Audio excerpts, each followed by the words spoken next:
مجھے آج بھی یاد آتا ہے، بہت چھوٹی عمر کی بات ہے، میں اس وقت یہ سرمد سے چھوٹا تھا، تو ہمارے گھر میں ایک رات مہمان آ گئے، کوئی 50-60۔ ایک گاؤں تھا، اس میں بھائی رہتے تھے 2۔ اب مجھے یہ نہیں پتا کہ ان میں آپس میں کوئی تنازع ہوا یا کوئی بیمار تھا یا کیا ہوا، اتنا پتا ہے کہ ہم رات کو عشاء کے بعد سردیوں میں سوئے ہوئے تھے گھر میں کہ اچانک مہمان آ گئے۔ والدہ صاحب اٹھیں اور انہوں نے مردوں کو تو بیٹھک میں اور ادھر جو ہے نا وہ ٹھکانہ دے دیا، اور عورتیں اندر گھر میں آ گئیں۔ اب ان کو کہاں سلائیں، کہاں سے بستر لائیں؟ ایک گھر میں 50-60 بندوں کا انتظام تو نہیں ہوتا۔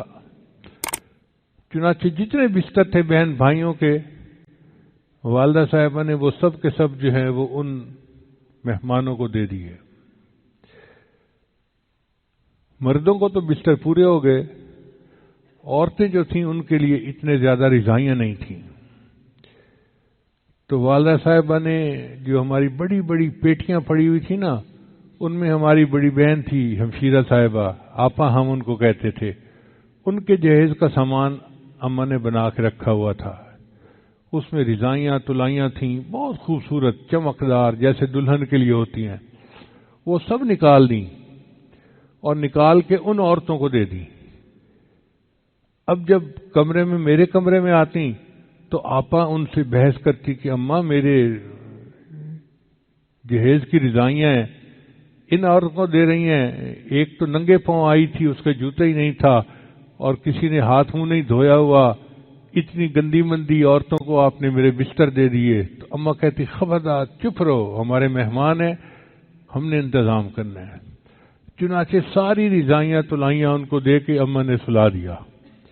اینڈ کے اوپر ایک ان کی چھوٹی لڑکی تھی، وہ آئی کہنے لگی جی کہ میرے اوپر ایک چادر سی ہے، مجھے سردی لگ رہی ہے۔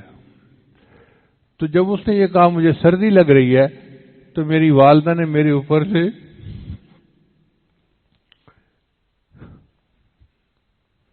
رضائی اتاری اور ان کو دے دی۔ اب میں چھوٹا بچہ تھا، میں بالکل 1/2 ہو کے سویا ہوا تھا، کیوں چپک کے، جیسے سردی سے بچہ سویا ہوا ہوتا ہے۔ تو والدہ صاحبہ نے محسوس کیا کہ میرے بیٹے کو سردی لگ رہی ہے، تو وہ گندم کی جو خالی بوری ہوتی ہے نا، وہ اٹھا کے لے آئیں اور وہ میرے اوپر ڈال دی انہوں نے۔ میں نے اپنی زندگی میں وہ رات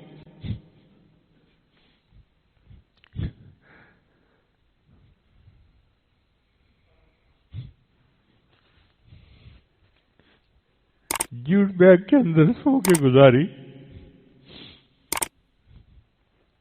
تو والدہ صاحبہ نے ہمیں پریکٹیکلی تعلیم دے دی کہ دیکھو مہمان نوازی کیا ہوتی ہے اور دوسرے کا احساس کیا چیز ہوتی ہے۔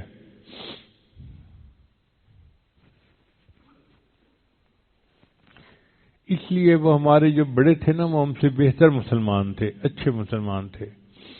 اللہ تعالی ہمیں ان کے نقش قدم پر چلنے کی توفیق عطا فرمائے، اور ہمیں بھی اللہ تعالیٰ درد مند دل عطا فرمائے، اور بے حسی کی زندگی سے اللہ ہمیں محفوظ فرمائے۔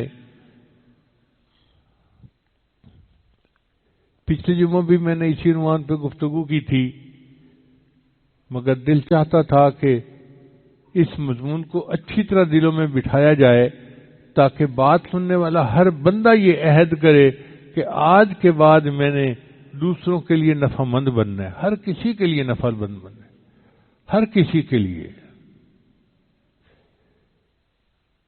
وَأَمَّا مَا يَنْفَعُ النَّاسَ فَيَمْكُثُ فِي الْأَرْضِ، اور جو انسانوں کو نفع پہنچاتا ہے اللہ اس کو زمین میں جما دیتے ہیں، اللہ اس کو عزت دیتے ہیں، رزق دیتے ہیں، مال دیتے ہیں، محبتیں دیتے ہیں، اس کو دنیا میں سکون کی زندگی ملتی ہے۔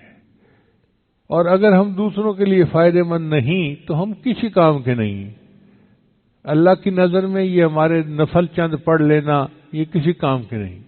اهدنا الصراط المستقیم، ہم کو سیدھے رستے چلا